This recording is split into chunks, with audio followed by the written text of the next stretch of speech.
Welcome to Burlap Teachers. Enjoy the video. In this video, I will explain how to get Astral Mutation. The Astral Mutation is a highly sought-after effect in Fisch, significantly increasing your fish's cell value by 6 times. Visually, it makes your fish glow a vibrant neon purple, surrounded by unique particles. This powerful mutation was tied directly to a specific, high-level fishing tool. To even have a chance at the Astral Mutation, you absolutely needed the Astral Hook Rod. This legendary rod was not easy to acquire. It was granted only upon reaching level 2500, which was the maximum level cap in the game. Many players considered it the ultimate fishing tool for its powerful abilities.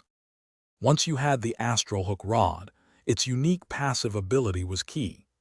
After successfully catching 12 fish, an enchanted pool would appear directly in front of you.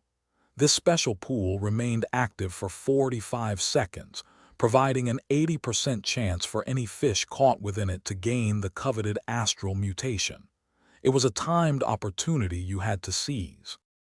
It's important to note that the Astral Hook Rod is unfortunately no longer obtainable in the current version of Fisch. This means the original and only way to acquire the Astral Mutation is no longer available to players. While the Astral Mutation itself is currently inaccessible, the game features many other mutations with various value multipliers that you can still pursue. Thanks for watching. Consider subscribing if this video helped you.